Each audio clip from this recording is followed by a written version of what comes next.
phones, and also vehicles. And all of these is actually made available because of the pervasive deployment of GPS sensors. And once we have these trajectories, then you can do a lot of things like clustering, finding nearest neighbor, finding pattern. If you have a new trajectory, you have some database, then you can talk about, is there something in the database that actually resemble the trajectory that I'm talking about? Now, although the examples that I put in here, they're all spatial, but there's no difficulty for you to add a time dimension. That is, it becomes spatial and temporal. There's also no difficulty for you to add anything, numerical attributes to the entity, to the moving entity. So you have some contextual information that you can encode as a number. You can also put the whole thing in higher dimension, and it becomes a time series in higher dimension. So you can also talk about comparing trajectories in higher dimension too. So we have to somehow have a way to say two trajectories are similar. So that brings us to the Fauché distance. So it's actually a very, very versatile measure. So the usual thing is that we have two curves, polygonal curves in any dimension. We have a person, we have a dog, and then we try to walk them. So the walk of the person and also the dog can be parameterized by two functions from the beginning to the end of the two trajectories. Now throughout the talk, I'll use n to denote the number of vertices on one curve, tau, and then m as the number of vertices on the other curve, sigma. And I want to measure the Fauché distance between these two curves. And I always assume that m is no more than n. Now, based on the parameterization, which is basically a way to say that at what time this person will appear at what point on this trajectory. Same for the parameterization of the dog. So at what time the dog will appear at what point on the trajectory. And you're not allowed to backtrack. You cannot go back. You can actually stop, take a rest, but then you can only move forward, no backtracking. And then when you actually do the walk, then there's this bottleneck distance, which is at any time you can talk about that there will be two positions, one for the person, one for the dog, and then you can talk about the distance between them. And then you take the largest possible distance among the matched pairs of points. And then because this is actually sensitive to how you parameterize these two curves, and therefore you try to go for all possible ways to parameterize and take the minimum. So this mean max bottleneck distance is the so-called Fauché distance. So we want to actually compute this because this is a way to measure how similar these two curves are. If it's actually very small, then these two curves are very similar. Otherwise, they're not very similar. So what's the computational complexity of doing these computations? Back in 1995, it was already known that you can actually compute the Fauché distance in slightly over quadratic time, mn times log mn time. And then since then, there has been a lot of hope that we can actually bring this down a bit more because more efficient algorithms are needed to be able to handle the kind of large data, or maybe even get some more closer to real-time response. So almost after 19 years or so, Buchin and Millmans and Moser, they actually came up with the first improvement in the running time. From mn log mn, they actually improved it down to slightly over quadratic. So the first one runs on a quantum machine, the second one runs on a RAM machine. But then, so this is actually exciting progress, but unfortunately in the same year, Carl Brightman gave a surprising result. Unless the strong exponential time hypothesis fails, you cannot hope for a strongly subquadratic time algorithm. So, so you cannot hope to do this in 1 minus delta for any fixed delta bigger than 0. In fact, the result is even stronger. You cannot even do a 1.001 approximation, not to mention exact. So, so somehow it dashed all hopes to go well below quadratic. But still, there's a bit of gap. This is strongly subquadratic. This is slightly over quadratic. What's the true answer? Is it really above quadratic, or actually subquadratic? So that question has been around, and then whether we can actually do it and bring the time complexity below order mn. And turns out that, so this is what our result is about. We actually we actually give an algorithm that can compute the Fauché distance in this amount of time. And mu is some constant that we have to fix. We cannot choose it freely, but there exists some constant mu that this bound will actually hold. Now this becomes subquadratic when m is at least n to the power epsilon for some epsilon bigger than 0. So in that case, one of these terms will cancel the log n, and therefore the whole thing becomes subquadratic. So it's really slightly subquadratic. But we are also happy enough that we can just stop and then submit the paper. Now, let me explain the model a bit. It's not a quantum machine, so we actually work in the real RAM. So assume that a word stores a real number, but we also allow the word to store an integer of log n bits.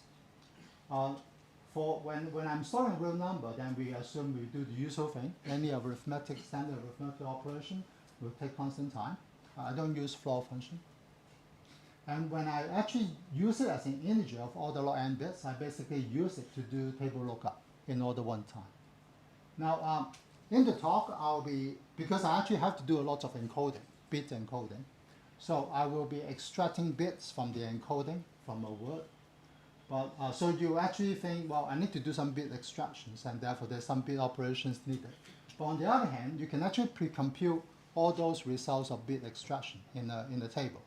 So if I use that kind of pre-processing to pre-compute that table beforehand, which is also included in this running time, then I can actually assume that throughout the algorithm, I don't need to do any bit operations at all. So let me just say it, I don't need other bit operations, but in the rest of the talk, I'll talk about bit extraction as if they come for free. Okay, now that's the standalone improvement of the running time, but there's a bigger context. So that's kind of trying to break some barriers, quadratic or cubic barrier has been, this line of work has been around for some time. So back in the 1980s, there was, I don't see the light. Okay, so there was some work by Mike Patterson and Mesa on improving the running time for the longest common subsequence problem and the edit distance problem. So that's the standard textbook dynamic program, but then they can bring it down to mn times log n time. Now it's just more or less the same model, but because it's actually discrete, they don't need to talk about real RAM because it's a discrete problem. But otherwise, they also need to do table lookup. And then Pankaj, Abraham, Kaplan, and Sharia, in 2013, they actually have a result on breaking the quadratic barrier for discrete Fauché distance. Now, for discrete Fauché distance, basically you do the same kind of parameterization, but then you restrict the parameterization to map one vertex of tau to at least one vertex of sigma, and vice versa. And if you actually restrict your parameterization to satisfy that property, then the bottleneck distance is the discrete Fauché distance.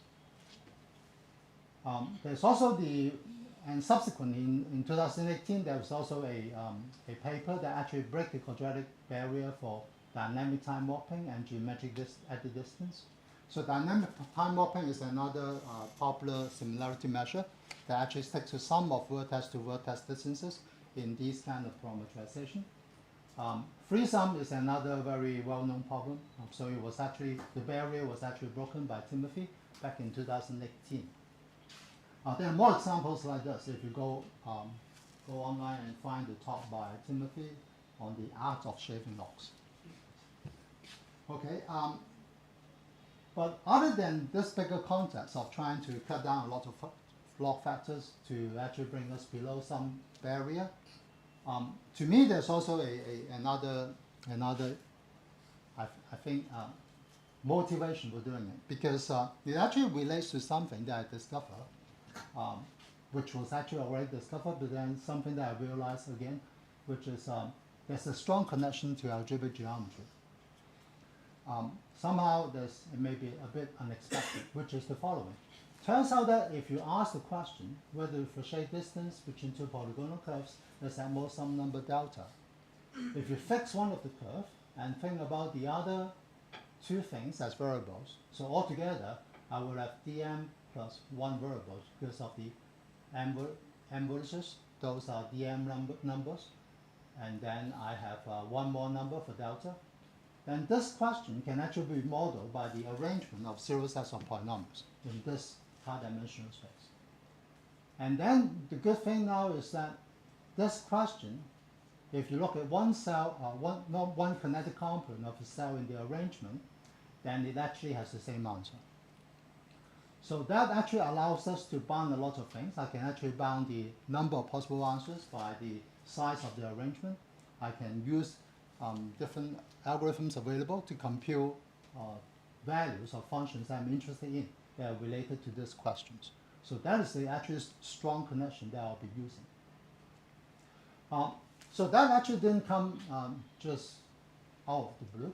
So back in 2018, as Shani and Dremel, they actually made some observation related to this and actually came up with range searching data structures and lower bounds in 2 dimensions.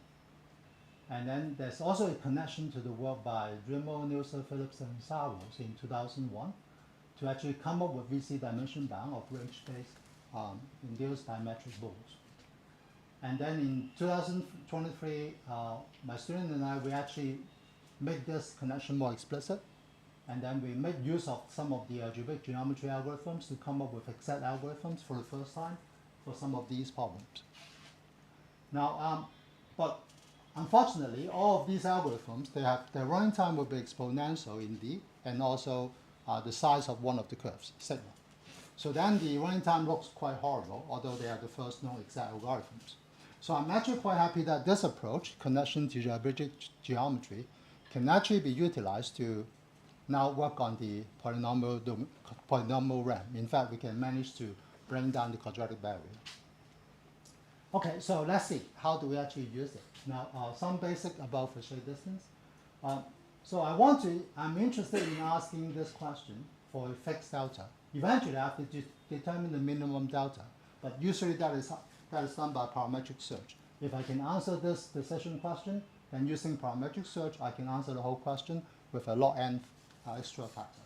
So let me focus on this decision question.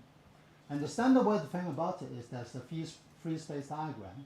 This axis, each interval on this axis represents an edge. So each grid line on this axis represents a vertex of tau. Similarly, each interval represents an edge of sigma, and each horizontal grid line represents a vertex of sigma. And now I have a point in the cell, and xy, and this point is in the free space. If I only have these 2 points, the distance between them is at most delta. So therefore, there will be a lot of points that are classified as white, meaning inside the free space diagram. If your point is inside that, then there's those 2 distances are at most delta from each other. So now what we are looking for is a parametrization of both 2 parametrizations of 2 curves. And therefore, we're actually looking for a monotone curve, vertically and horizontally monotone curve in the free space diagram from the lower left corner, which is the first vertices of tau and sigma. And this curve should go up horizontally and vertically monotone until it reaches the upper right corner. If I can do so continuously without leaving the free space, then this path encodes 2 parametrizations that can give me a Fauché distance and most delta. Now my diagram is a bit simplistic. In general, the free space can be disconnected. So therefore, this is a very simplistic drawing. Okay, that you can imagine that in general there can be disconnected components. It can be more complicated than this. Now, but good thing is that if you look at the intersection of the free space with a single cell, then it's actually well known that this is part of an ellipse. So although the whole diagram can be complex, each component is actually quite simple. It's a simple ellipse. And the shape of the ellipse depends on delta, and also depends on these 2 edges of sigma and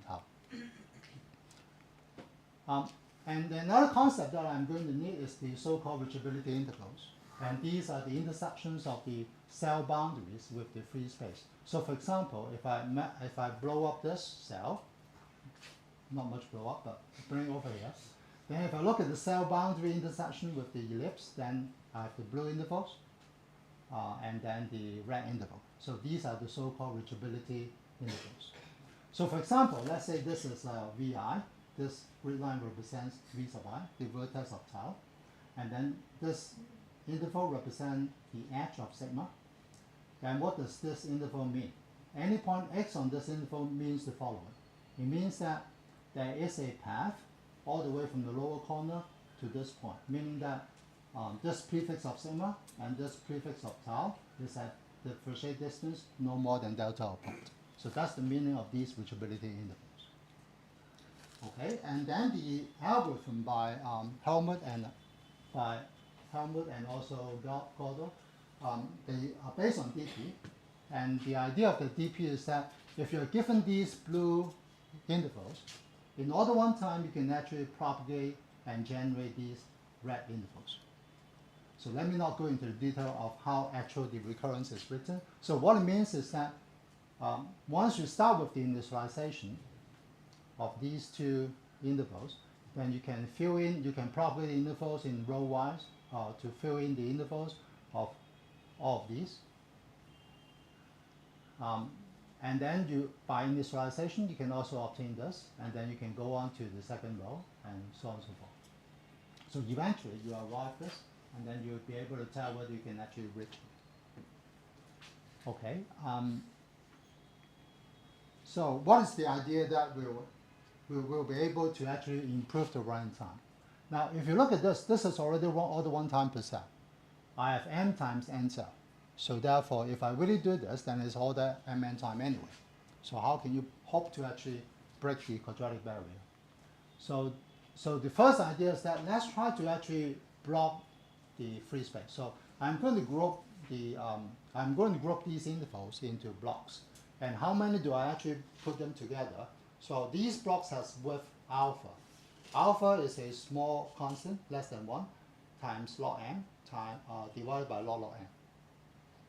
And similarly, I also block the intervals on the vertical side into blocks, B prime L, and their width is slightly different. It's alpha to the exponent mu. Mu is this mysterious constant that I have to fix. Okay, so I do that. So what's the plan? What's the game plan? The game plan is that each of these two blocks, if you look at all pairs, they define boxes. So this is one box, one box, one box, one box. And the hope is that now my boxes are larger, there are fewer boxes. If there's a way for me to process a box in the DP process in lit2 alpha times theta time, then the whole thing will be lit2mn, lit2omn. So that's the hope. By enlarging the domain, I'm trying to see whether I can actually do things faster within a box. If I can manage to do so, then the whole thing will work out. So let's see. Okay, well, how can you hope to spend order lit2 alpha theta time? So the idea is that, well, how about if I manage to produce a lookup table such that if I'm given a box, not just a cell, a box is a collection of cells. If I'm given the input intervals on the on the bottom side of the box, the input intervals on the left side of the box, if I have a way to do a table lookup and produce these two things, then I can actually simulate the entire DP process much faster. That sounds good, but in order to do so, in order to try to do so, I have to do a few things. First, I need to separate out the geometrical and combinatorial information. Turns out that with the geometrical information, if you don't separate these two things, it seems like it's very difficult to break the barrier. There's a lot more geometry going on, but then there's a lot less going on in combinatorials. We'll see that. I'm going to encode the combinatorial information of the boxes, and I call them box signatures. I also need to encode the reachability intervals. And the plan is that now I can actually do a lookup table based on the input encoding and box signature and produce an encoding of the output intervals. So let me first talk about box signatures. How does that work? So this is the box. There's a lot of cells. So a box signature simply consists of a signature for each of the rows and also a signature for each of the columns. So I have all these alpha plus theta signatures. I put them all together. That's my box signature. So let me explain to you what is a row signature. Column signature will be similar. So let's say this is 1 to 5, vertex 1 to vertex 5 of tau, okay? And let's say I'm interested in this row, and that stands for wj, the edge wj plus 1. Now, delta is given to me. This is a decision problem, so I put a disk of radius delta around each of these vertices. And some of them will actually intersect the edge. So for example, V2 will intersect the edge in the interval. So let me call the left-hand point S2j, the right-hand point E2j. So this will be S1j, E1j, and so on and so forth. Now, some may not have any intersection. Okay, so now what is the row signature of this block and also this edge? Well, it's going to be the list of the ranks of these intersections. So let's see. So if you go in the left to right order, then this is rank 1. So 1, 2, 3, 4. So 1, 2, 3, 4, 5, 5. Now, but the E3J has a rank of 7 instead of 6. So that's 7. And then it's 6, 8. And now this has no intersection. So what do? I actually give it a large number, 2 alpha plus 3, which is larger than all possible ranks, to tell me that this actually is an empty intersection. Okay. So now if I encode all this, then I only use alpha times log alpha, which is about roughly order log n bits. And therefore, if I take all of these column and row signatures together, altogether I'll be using so many bits. Alpha times beta times log alpha bits. Now, some of you probably already complained. This must be on the wrong track because I have mn over alpha theta boxes. If you multiply the signature, the number of bits per signature with the number of boxes, it's not going to be right. It's going to be mn times log alpha. This is super quadratic. There's no way.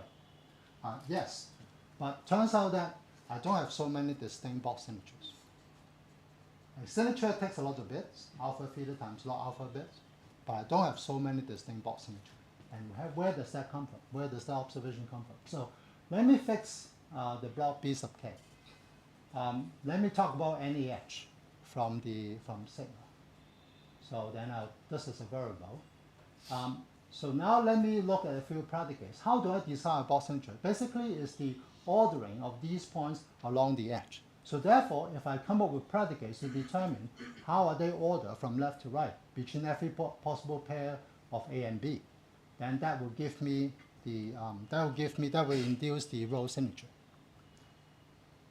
Okay, so let me not worry about the details of how do you actually produce this. Turns out that this you can do by using you can actually formulate all these predicates using alpha to the square times theta polynomials of order 1 degree. And each of these predicates involve only order 1 variables, so these are also order 1 variables. But together, they use d times theta plus 1 variables. So we can actually encode all of these using these polynomials of these special predicates.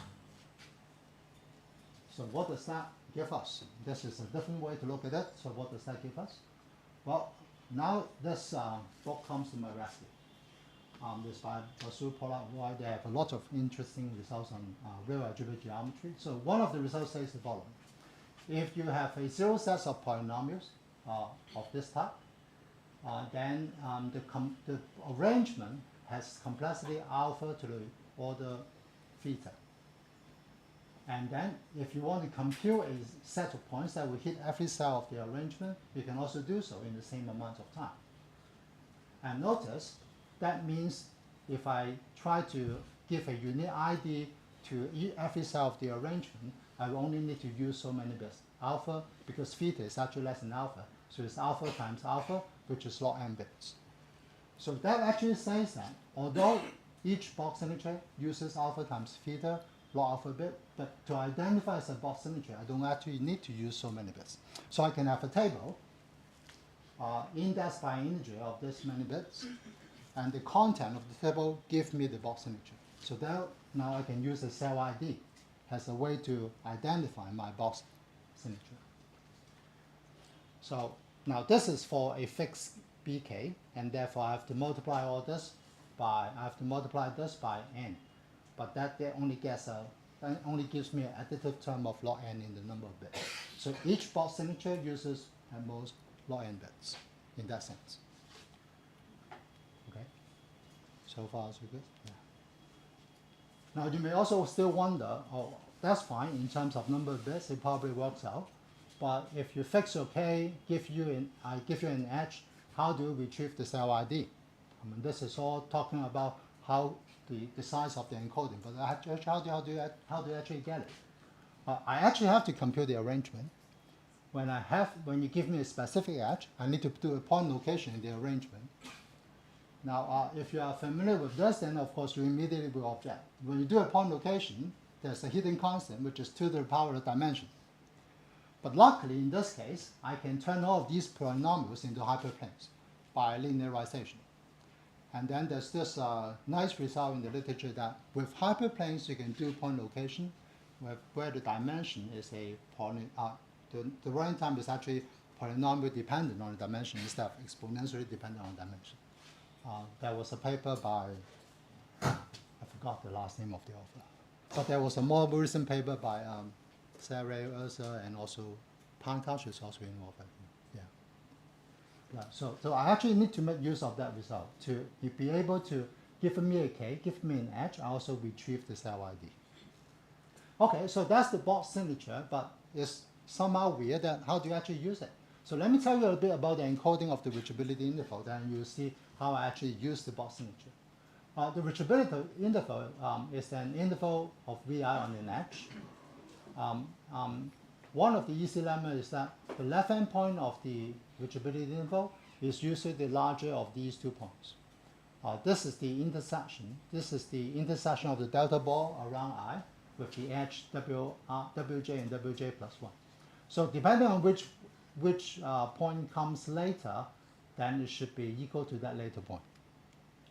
Now, you can do this inductively, so you can apply the same reasoning to this Li minus 1j. That's then, if you go all the way, then you can go all the way back to the beginning of the block. So you can easily produce this. Now, let me tell you how I encode the reachability interval. Now, with this understanding, my encoding of reachability interval consists of 3 numbers. If the first number is 2 alpha plus 3, then it tells me that is actually an empty interval, nothing to worry about. If it's a number integer between 1 and alpha plus 1, then it means that the left-hand point of the reachability interval is equal to this particular point in this set.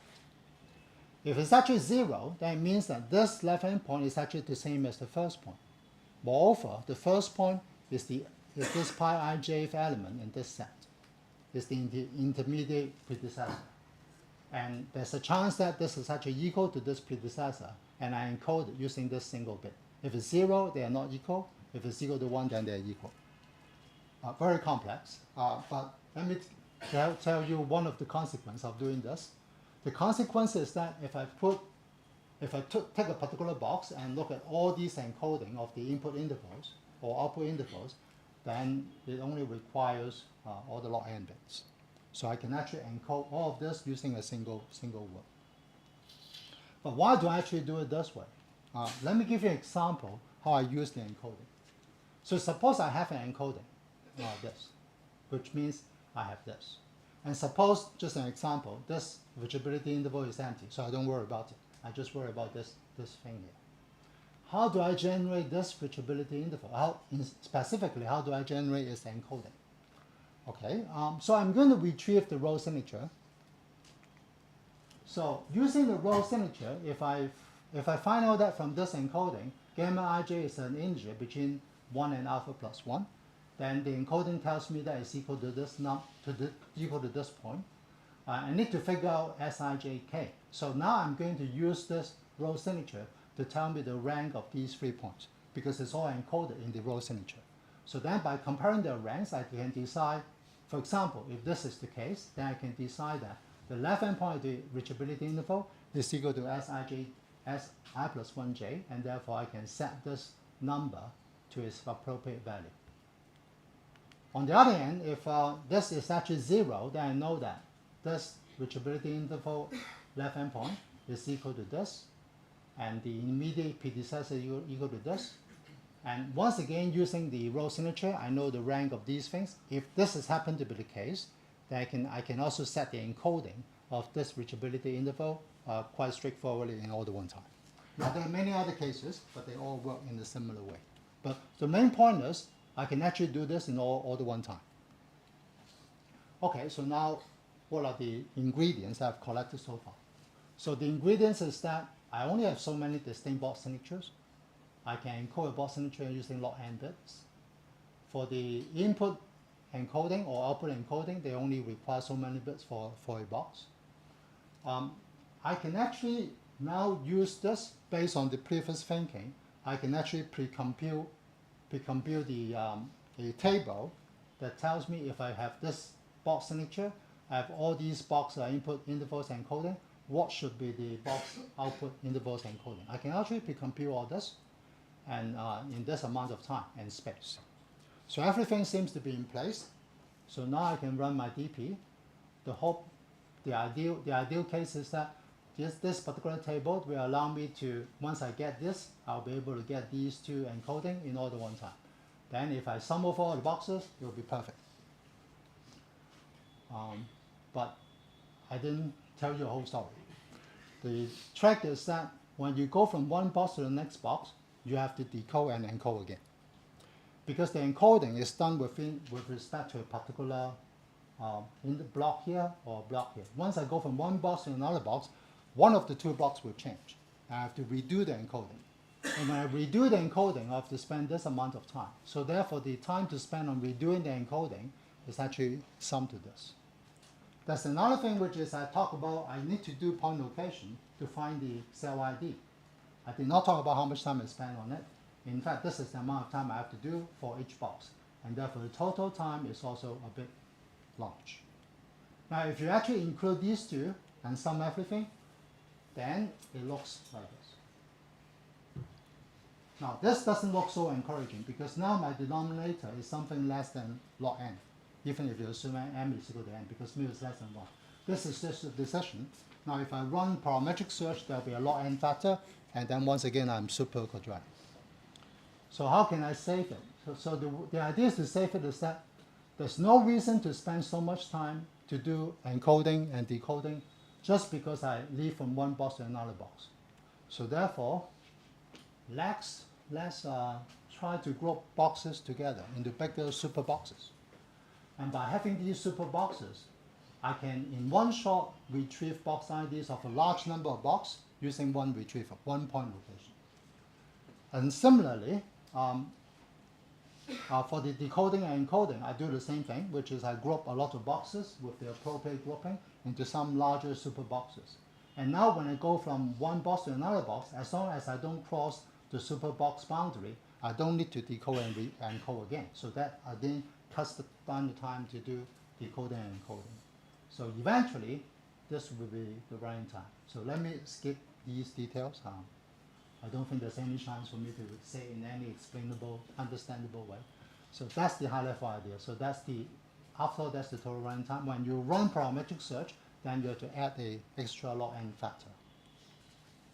So in the end, that's the total running time. So I hope I gave you the high-level ideas. So to me, it's actually very surprising to see that the connection to algebraic geometry gives me a way to break this barrier. One can, of course, try to work on shaving more log factors. We didn't really spend a lot of time to try to shave the optimal number of log factors, so there may be room to do more. Another interesting direction that is mentioned by Anna the other day in the open poem session. Can you actually come up with strongly subquadratic approximation algorithms?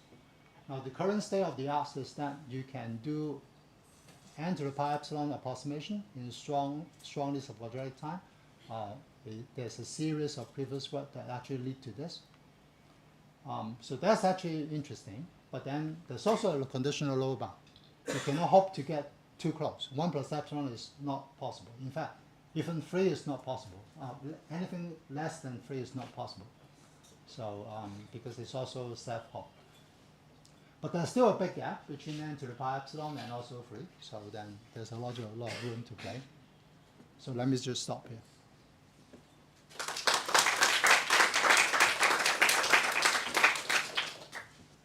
So Sylvie, so it's a kind of other end of the spectrum question. So what is the best current implementation of Pressure that works very well in practice? And based on that, has there been some more parameterized analysis that under some stuff that you can compute Frechet more quickly?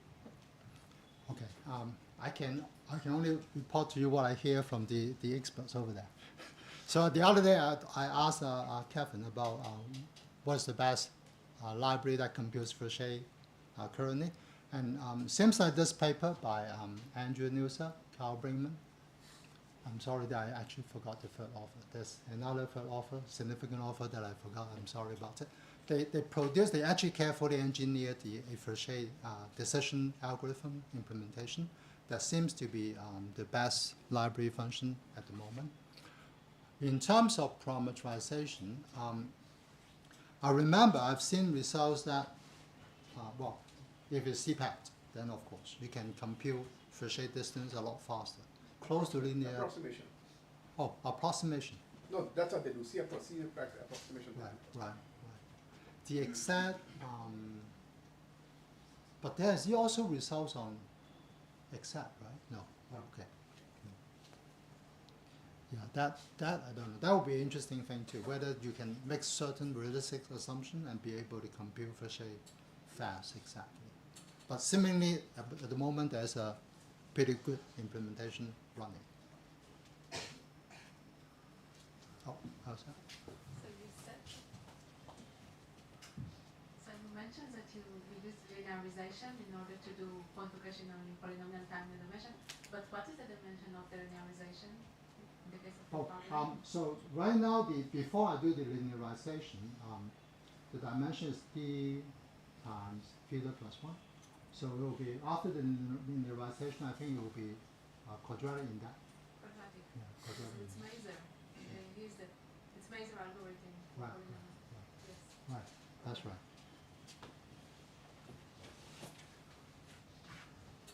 Hello, I have a question. Actually, in the beginning of the slide, you showed that there's a difference in the trajectories between human's trajectory and a dog's trajectory, something like that. So, are you sampling those distances arbitrarily or? I'm not using sampling. It's really continuous. The Frechet distance really consider all the points on those two trajectories in a continuous manner. So there's no sampling. Oh, okay. Thank you. Any more questions? Okay. So let us thank Professor Chimale.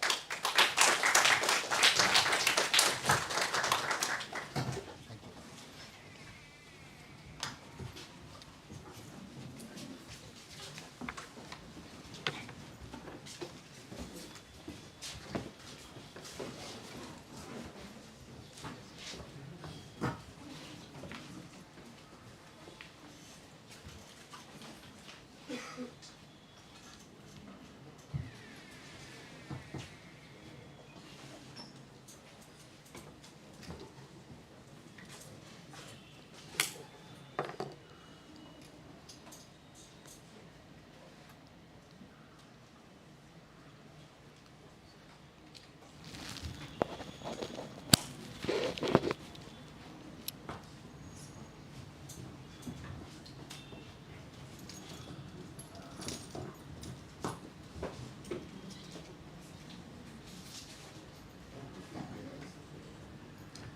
Our next speaker is Professor Yusu Wang from University of California, San Diego.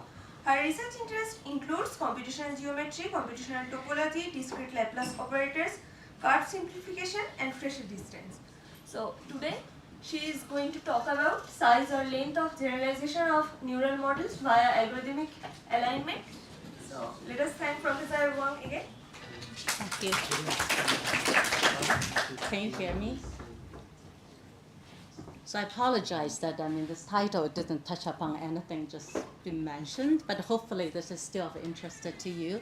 So thanks to the organizers for inviting me. It's really a great workshop. So what I'm going to talk about is a little different. So really, let me actually start with, okay. So let's start with something we're all familiar with to this audience, algorithms, which as a systematic way for problem solving really has a very long history since ancient time. You know how the Euclid's procedure of computing greatest common divisor. Okay. Now, About several decades ago, with this modern computational power brought by computers, this really brought a paradigm shift in algorithms, both in terms of how we think about and how we design algorithms. Now, if we say algorithms, usually we refer to computational algorithms. Okay. So it's also natural to ask, with the recent rise of the power of AI, it's natural to ask whether by fusing the power of AI and the data, whether this can help us to enhance our ability to solve problems, which is the ultimate goal when we design algorithms. Okay. So in particular, on one hand, we have this very huge literature in the computational algorithm designs, which has been the cornerstone for computer science for several decades. This gives us many very beautiful insights about the mathematical structures behind data, different elegant algorithm paradigms, approximation frameworks, and so on. At the same time, algorithm usually it's hard for it to adapt it to data because it's harder for human to articulate what are the patterns in data and how to leverage that data to design more efficient algorithms. Okay. Now, on the other hand, we have seen the amazing power of AI in many areas, especially in its ability of discovering hidden structure in data and leverage that to handle the task at hand. At the same time, the AI method actually, for most of the AI models we have, usually we don't know whether a learned model really generalized to unseen data, especially when you have this out of distribution setting, when your test data is not necessarily coming from the same distribution as the training data sets. Okay. So I guess the overall, the high-level goal that I would like to advocate is that can we combine the best of the both worlds? Can we combine algorithm ideas and frameworks with neural model design, neural networks, to help us to give us new, better method, more powerful method to solve the problem at hand, which adapt and learn from data. Okay, so that's kind of the overarching high-level goal. And this idea, I mean, combining algorithm with the neural network is actually not new. The specific focus of this talk is what I call the size, or sometimes you hear this length generalization of neural models. In particular, you see, whenever you train your model, when it's done, you have a neural model with a fixed complexity in terms of number of parameters. These are all frozen, those are fixed. So you have a fixed size model. Can this model now actually be applied to new instances of arbitrary size, arbitrary length? Okay, so this naturally falls into the out of distribution because this new length is going to be unseen in your training set. It's not possible for you to train over all possible lenses. Okay, so in particular, this size generalization really, this is a fundamental property of our computational algorithm. If I design a sorting algorithm, it has to work for any input sequence length. Okay, but this is not a property that comes easily for neural models. Okay, usually they have on the fixed dimensional, fixed size input. Okay, what I'm going to show you in this talk is, so this problem is highly challenging, and there are multiple different challenges involved of different level of complexity. The simplest type of question would be what I call expressivity, namely, if I give you a specific neural architecture, does that even have the capacity of solve problem of any input length? Okay, so I mean, does there exist a set of parameters that I set them so that this model can really handle problem of arbitrary size? Okay, so this is the expressivity problem. The next one is that it's one step further, that now suppose you train the neural model, you give it to me, can I have confidence? Can I certify that this model indeed can work, can generalize to unseen data? Okay, so I call this certification. Okay. Now the last question really is the holy grail, the ultimate question, which is that if I now train my model through the standard optimization, say gradient descent, okay, can that really lead us to a model that's generalized? Okay, so this is the hardest question. There are very little results known in this direction, even for the standard classical statistical learning setting when they're coming from the same distribution. Okay. And as I said, this level of difficulty in some sense that become harder and harder this direction. Okay. So what I'm going to do in this talk, what the examples that I'm going to show you is how to achieve the size generalization by thinking that aligning a neural model with some algorithm ideas or algorithm frameworks. Okay, so I was planning to give you 3 examples. The first 2 are all along this simpler type of work, the question, the expressivity. The second one is one step further on the certification. But I don't think I have time to go over all of them. So instead, let me actually skip the first one, this one neural network to solve the Euclidean Steiner tree problem. Okay, I'll be happy to talk to you offline if you're interested. The idea is actually rather simple, essentially just mixing neural components within a high-level algorithm framework. So let me skip this one. Oops. How do you go back? Okay. But, right, before that, actually, let me point out that there have been this direction of thinking that how can theory, especially, algorithms, theoretical computer science, can help us with some understanding better ML or designing better machine learning models. This has been recently of a lot of interest, okay? So one line of work is really, it's on the expressivity question, but it's more on the computational limitation of neural models, namely what can transformer fundamentally do or not do. Okay, like for example, relate the transformer architecture with the ability of recognizing regular language or solving problem from certain complexity class problems and so on. Okay, so different with this kind of approaches, what I'm advocating here is more like an algorithm design, but now you're doing neural algorithm design. It's problem driven, okay? You're given the problem, you really want to find the best way, just like how we design an algorithm solve the problem, okay? So it's like a computability versus algorithm design type of difference. Okay?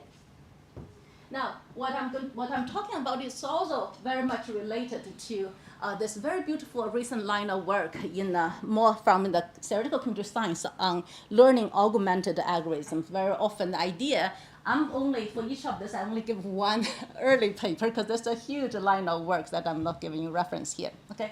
So the idea over there very often is that you find the right way to model your problem, especially for many of the online problems where then you have to make some prediction and then you replace that prediction step use a neural model, okay? Or there's this work called neural algorithm reasoning, which aims much more ambitiously that you actually want a single kind of architecture that can handle a family of algorithms, okay?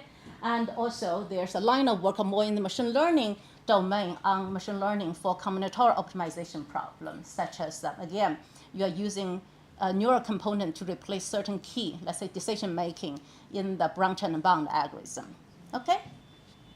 So as I mentioned earlier, we focus on this specific size generalization issue that I really want my neural model. It has the ability, it's a bounded size model, but yet it can handle any input size n, okay? And also ultimately, we want to go beyond just this expressivity or representation power. You want to ultimately also talk about, can I certify a model? Can I then argue that I have optimization, I can optimize my model to achieve this, okay? All right, as I mentioned, I'm going to skip the first one. This is for the Steiner tree problem. It's actually conceptually, it's pretty simple.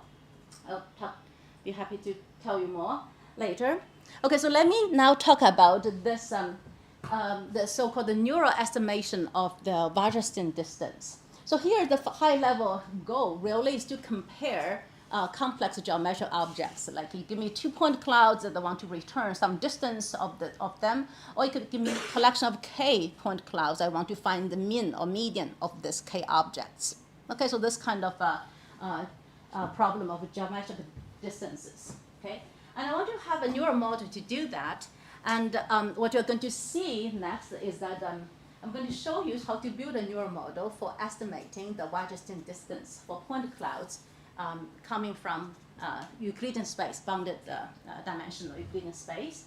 And you'll see that we are use alignment with a super simple sketching idea to reduce the complexity of the model, okay?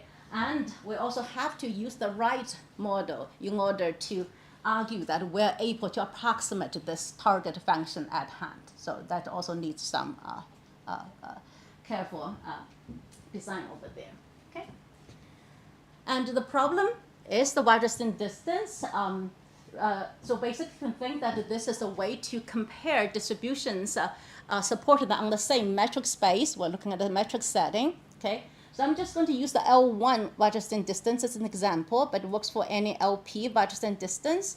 So you also probably heard this in terms of the Earth mover distance. So I have two, say, pile of dirt in the Euclidean space. I want to move one to the other with the best transport plan, where the cost of the transport plan is basically measured by the total amount of mass you have to move, weighted by the distance it has to travel. Okay, so the L1 is the distance used over there. Okay, so this is the L1 Waterston distance. And now I assume my case, my input are discrete measures. So they are basically give me set of points, weighted points, which is a discrete measure. Okay, so you have n points, equal weights, then each point has a mass 1 over n. Okay? And now in general, if I have two weighted point sets, the time to compute this is n cubed log m. Now you also have this regularized version called sinkhorn distance, which allow you to compute this in quadratic time, multiplied with the number of iterations you have to run the algorithm. Okay. Now what we want is a newer model with only bounded size, but approximate this Waterston distance with some theoretical justification. And since I'm going to use a newer model to approximate this, now this model is also differentiable. Now imagine that you have some other machine learning task where you want to have the Waterston distance in the loss function. Now you can use this to replace that in the loss function, and now you can differentiate this easily. Okay, so I am only estimating the Waterston distance. I'm actually not able to, I will not be able to compute the optimal transport plan between the two measures. Okay? So it's only the distance, which is the function. So for simplicity, let me just assume that I said that we are going to work with any input cardinality of the point set size. Okay? But for simplicity, let me fix that their size is at most a capital N here. Okay? So we have two set of points, A and B, in the hypercube in RD with cardinality at most n. Okay, our goal is to compute this Waterston distance between A and B. Okay. And now, since there are at most n points, I can represent each point set as actually a vector in dimension RD to the power of n. So basically, you can think this is my input. Every row is the coordinates of a point, and there are at most n points. Okay. What we're looking for is a function which is take 2 point sets, two such representation, and spit out a single number, which is the Waterston distance. Okay, so that's a function we aim to approximate. Okay? But you would say that, well, it's not any function like that. This function has structure. This function has to satisfy the following properties. It is symmetric with respect to these two variables, A and B. If I swap the order, I should get the same function. Okay. Furthermore, if I permute each of the input point sets in any way, the output remains the same, right? In other words, you have two permutation over n points, say pi 1 and pi 2. If I permuted these 2 point sets, my output should remain the same. Okay, so we're not just looking for an arbitrary function from this space to R. We're looking for the function that satisfies these properties, okay, these constraints. And these constraints actually help us to build the model. So there are a lot of work recent years in geometric deep learning try to handle different kind of, so what I just talked about, this is actually permutation invariance, because I wanted to be invariant to the permutation. Okay, and there are many work on handling different group invariance or group equivariance and so on. Okay, and now based on the existing work, yes. So dw is a metric, right? dw is you can now view dw as a function. Yeah, but actually it's a metric. So it should be a metric. This should be more property that is satisfied. Right. You are right that I'm not enforcing this. I'm using this too because this helps to reduce the model complexity. Yeah. All right. So now using this work on different handling symmetric function, the following is actually super easy to get. So I'm stating this simplified version in the paper. Did I list it here? Nope. In fact, in general, this framework works for, it doesn't have to be just a 2 parameter. You can give me k point clouds and ask me to spit out the distance between the geometric mean, the sum distance from the mean to everybody else, for example, okay? And in which case, you're going to have a function which has k inputs instead of just 2 inputs, and then all of these conditions should still satisfy. Okay? And your group can also, in addition to permutation invariance, you may want to say, I want to estimate the optimal Waterston distance, also with respect to the best rigid transformations. So then you would change your group for each factor. In addition to the permutation group, you're also going to consider, say, orthogonal groups and so on. Okay? All right. But those are more, so they're more general definitions, and this generalization of this result in the paper. But here, let's just look at the simple to the specific Waterston distance case. It turned out that because that dWAB has to be the same as dWBA, you have the following claim, which is very simple, where it says that I want to approximate this function. This function can actually be written as, you have another function phi, that going from your input space, in our case, this input space is R to the big N times D, to some latent dimension space, okay? And you apply the same phi to A and the same phi to B.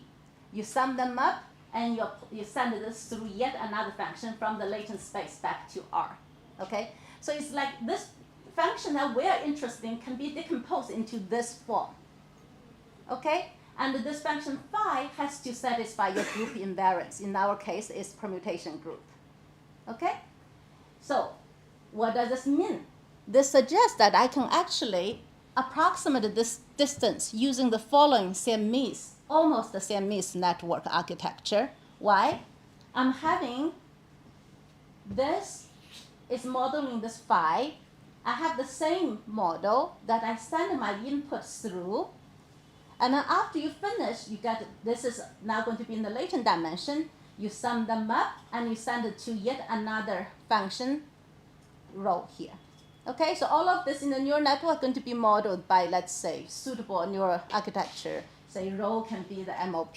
Okay, if you just cut it here, this is the standard in the metric learning, the standard Siamese network for those of you who know that. Okay. So, but we're here, in order to get this ability to say we really can approximate this function, I need to add another MOP at the end, okay? So this sounds good. Sounds like that we already have our neural model here. There's one issue, which is that this phi has to be permutation invariant, okay? And my input, if I permute these n elements, then I should have the same output. Yes? If it were to be just exact Siamese network, wouldn't you also have one more property that dw of a comma a is 0? So again, so you should have all of this additional property, which, hopefully now we just, if we approximate it well, then we're satisfied. But I'm not enforcing them. I'm only enforcing the symmetry in order to guide on the design of the neural model, okay? In the standard Siamese network, you don't have this rho. After you embed A and B into a common latent space, you just take the OP norm between this output. Okay, so that's the standard. So then you have that property already automatically satisfied. So that lemma, you proved it, right? This lemma is super simple. It's essentially just follow the standard way of handling the.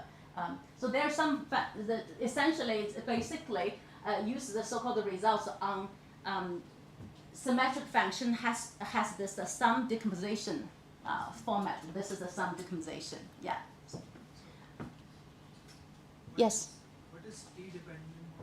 What is what? How does t behave in terms of n capital N? How does what behave? RT. Oh, little t. Yeah, that's the problem coming to right now. Okay, so you have a latent dimension. I didn't tell you how big this dimension is. Okay, yeah.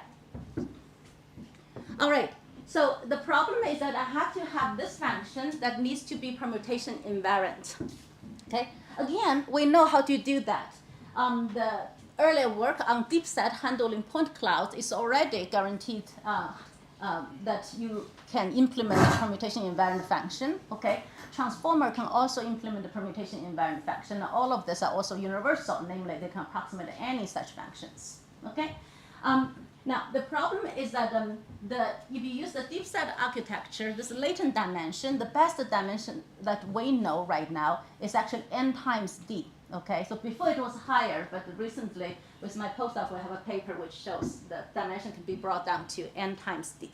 Okay, so this is not good. That means that I'm mapping something into a very high dimensional latent space, which depends on n. I mean, it can be high, but we don't want it to depend on input size n. Okay, so this is where the sketching idea comes in. So we want to approximate the Waterston distance. Okay. And this, to the geometer, this is a very familiar idea and a very simple idea. I could just, this is my input space, and I say black dots are the points, our input point set A, okay? I can just find some cover, epsilon cover of this space. So here, this epsilon cover is represented by the circle around the blue points, where the unit of them are supposed to cover the space, but I see several holes here, so it's a subset of the cover.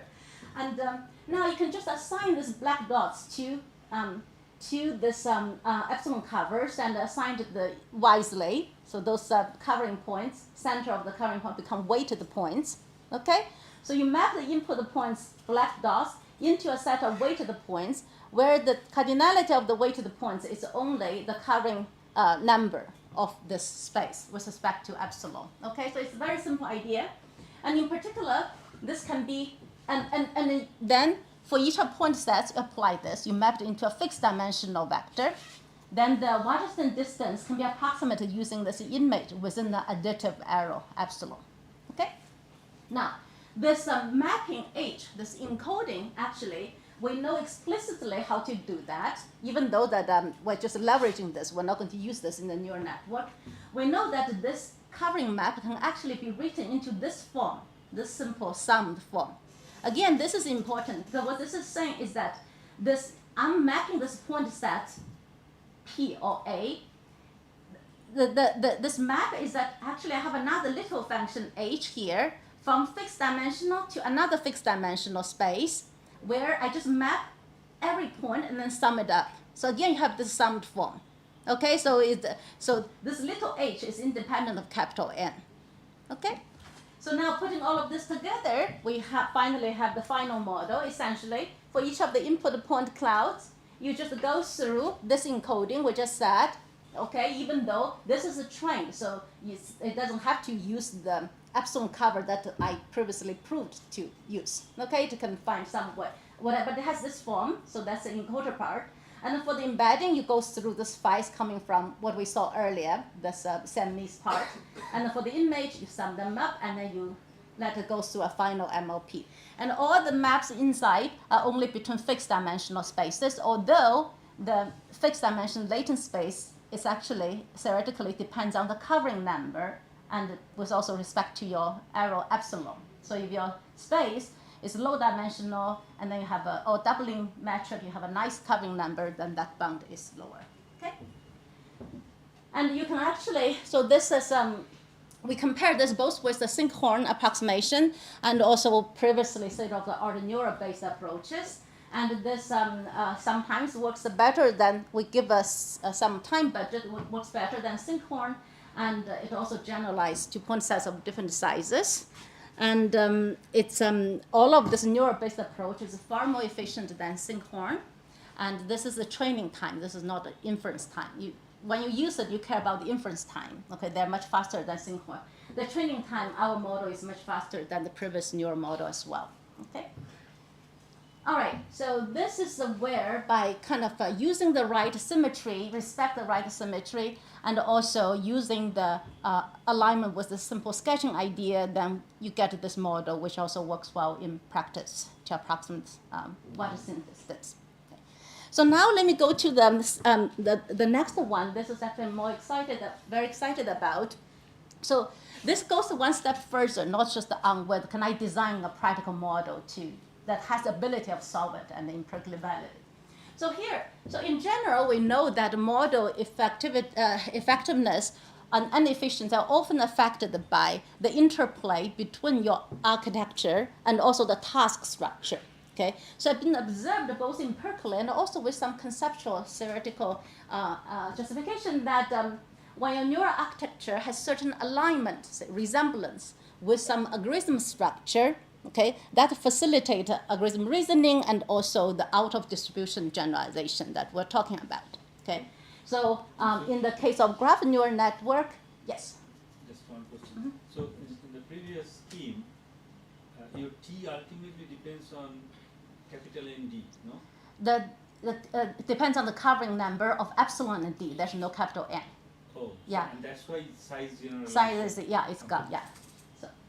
So for example, it's been observed that the graph neural network, which is one kind of a neural network model, perform learning on graphs, intuitively dynamic programmers that align with, say, Bellman-Ford, Dijkstra, and so on. Okay, and there's also recent, very interesting work coming from Stephanie Yagoka's group, where they show that you can actually, graph neural network can perform optimization of a certain formulation of SDP, which can be used to solve a max CSP constraint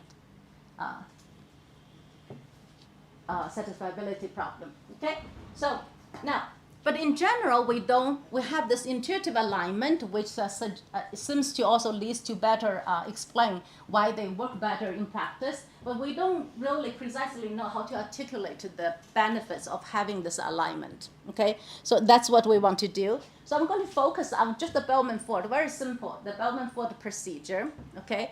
And the question we started with is what does this alignment between the graph neural network model with this Bellman-Ford procedure precisely bring us in terms of the size generalization? Okay, what can we say? Okay? And now, but first, I will just very briefly tell you what is a graph neural network and why we say that this aligns with the Bellman-Ford procedure. So as I said, this is one of the popular family of graph learning models. You also have others, high-order models or graph transformers. Graph neural network, the so-called method passing graph neural network is what we talk about here. It's very simple conceptually. You have a graph, and the way that we're going to perform operation on this is that every node is going to have some node feature, and every layer of the graph neural network, every node is just going to update this node feature. The way it's going to update this node feature is that I'm going to collect my neighbor's feature and then process them and use them to update my feature. That's it. So every layer, I'm just going to update my feature till in the end, you do your prediction, whether it's node level or graph level. Okay? So this is the equivalent thing, but I'm writing slightly differently. So at every layer, so your input graph start with some initial node feature. Let's say every node is just give it a constant or use the degree as its node feature, okay? And then during the case level, for each individual node, first, I'm going to take my neighbors. I take their node feature, and then I aggregate their node features through a function called aggregation function. Then I use their aggregated feature with my previous node feature. Then I update my node feature. So that's what happens in the method passing graph neural network. What's the condition here is that this aggregate function has to be able to handle multi-sets of different sizes, because your neighbor could be different, the different number, and you should be permutation invariant to the order of your neighbors. Okay? And there are different ways to do that. We already seen the sound trick to handle the permutation invariance. This is the most popular way, and this also has theoretical guarantees, which is that to aggregate my neighbor's feature, I simply manipulate each one of them and then sum it up, and then pass through another function, okay? Or you can also, to get this permutation invariance, you can also use the so-called max pooling. I manipulate each of my neighbor's feature, and I take the maximum of them, and then I manipulate again and use it as an aggregate feature. Okay, so both of these two are commonly used in practice, and they both have certain theoretical guarantees. Okay, the summed version is has a stronger guarantee. Now, I'm going to use this maxed version simply because that aligns better with the Bellman-Ford procedure. But instead of max, I'm going to use minimum. Okay? So now this is what I mean by a method passing graph neural network. At every layer, each node takes its neighbors. I take their feature and also the edge weight. I just process, let's say, perform a linear transformation plus a nonlinear activation. And then I take the minimum of all of them, symmetric to max. Then this is my aggregated feature. Then I set it with my own previous feature to the update function. Okay, so that's it. So both these two, this aggregation here and this update function, will be implemented by the standard multi-layer perceptron. Okay, so at the same time, I'm going to define a Bellman-Ford step in one computer shortest path as follows, which is that everybody has some initial distance estimate, and one Bellman-Ford step is just that my new distance estimate is I take all the estimates from my neighbors plus the edge weights and then the minimum of them, and then compare with myself, take the minimum of that. Right? This is standard how we do Bellman-Ford, but they're written differently. Okay? So it's easy to see that I can easily initiate this two function with suitable parameter so that they exactly implement this. Okay, this is where the alignment comes. This is also observed previously why they say they give this as intuitive reason why graph neural network is very effective at handling tasks related to paths, including computing shortest path distance, okay, compared to other models. But just because that you can find a parameter doesn't mean that just because there exists such a parameter doesn't mean that when you train your model, you would get that, right? So the question is that can we really learn the correct Bellman-Ford procedure with certain training graphs? Okay, so in particular, so here the setup is follows. Every graph you give me started with some initial distance estimate. And my target, my goal is that I want to predict what should be the correct distance estimate if you had to perform the k-step Bellman-Ford steps. Okay, so that's the setup, that's the goal. And suppose you're given a training graphs for this purpose, the training loss is simply the average node prediction error, like the estimate of each node, what's the error, and the average of them across all training graphs. Okay. So I think that actually I should wrap up, but let me tell you the main idea here, then I'll tell you the results, okay? So in the slide. So here's a very simple warm-up case. Let's first assume that my neural network, this method passing graph neural network, is very small in size. So my goal is to only predict here for one step Bellman-Ford. And my neural network is right now, the dimension of all the parameter is basically as small as possible. It's sufficient to implement the Bellman-Ford, basically. Okay? So it turned out that in this case, okay, there exists a small set of training graph of only 8 graphs. You only need 8 training graphs, such that if your training loss is at most epsilon on this set of training graph, then your parameter has to satisfy these conditions. And these conditions essentially imply that you are close to one of the optimal solutions. So there are infinite number of optimal solutions that can make you implement the Bellman-Ford in this neural network. Okay, this condition just said that you basically restrict yourself that to be close to one of them.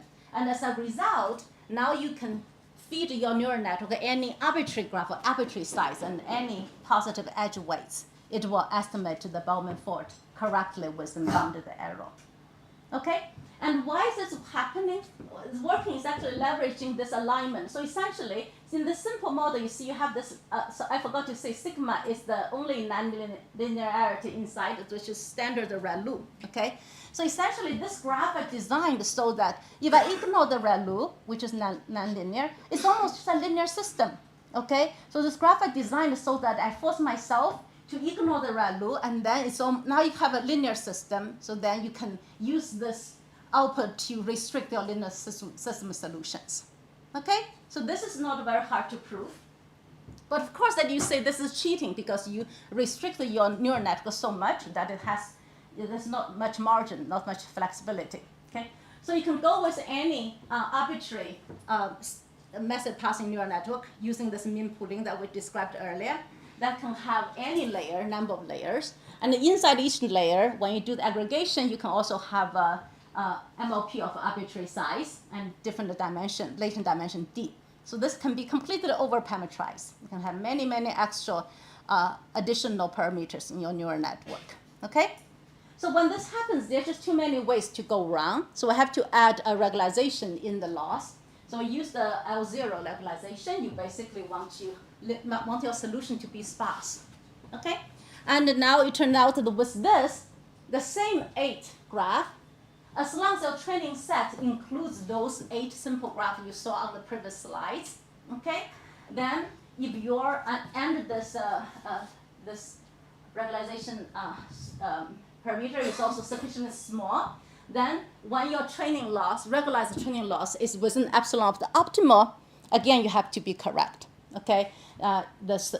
Your neural network has to learn one of the correct solution and then which generalize to arbitrary graphs, okay?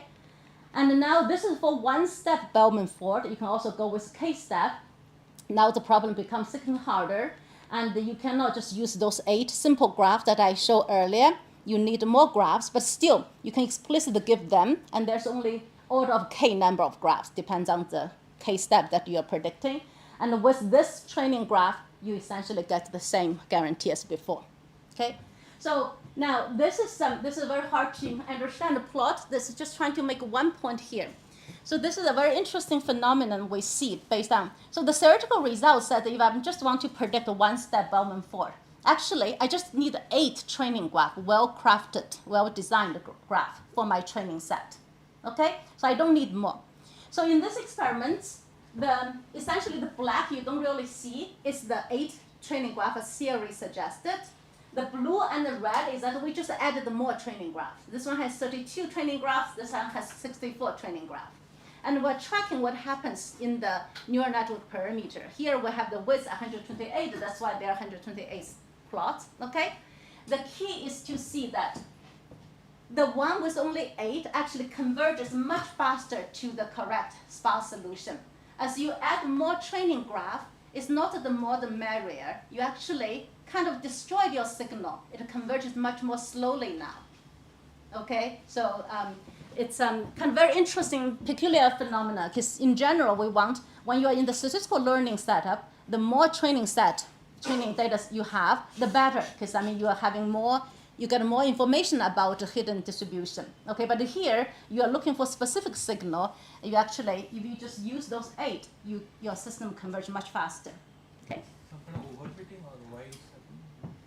Some kind of overfitting happens? No, I think this is because that here we're having this specific goal, and this graph is designed so that it will amplify that signal. Okay, when you add more, then that loss is not as effective of adjusting the neural network. I mean, I don't completely understand. I'm just pointing out this empirical observation. Okay, so anyway, there are many interesting problems that one can ask, but I should really just wrap up. So this is one type of work that we're trying to also doing to use see where algorithm idea or theory can be used to help us to enhance our ability to design suitable models to handle hard problems at hand. Okay, and I should say that the field is very open, and in particular, my personal interest is also to use such neural model to solve a hard combinatorial optimization problem. So we heard John's talk the other day. We also heard talks from Danny in robotics. I mean, they're full of combinatorial optimization problems. Okay, so which is usually NP hard. Can we use machine learning to help us to also leverage the distribution of data to make design more practical approaches? Okay, and there are also many other interesting theoretical questions. For example, suppose in the ideal world, I have a bunch of algorithm primitives that I can use neural model to approximate with size generalization guarantee. Okay. Now you want to, when you're given a new task, you want to learn, discover potentially new algorithms by composition of those algorithm components. Okay? So in what case, how do you model that, and how can you argue that those nice theoretical property of each algorithm neural components can still be propagated to this bigger composed neural algorithms and so on. Okay, so yeah, thanks for your attention.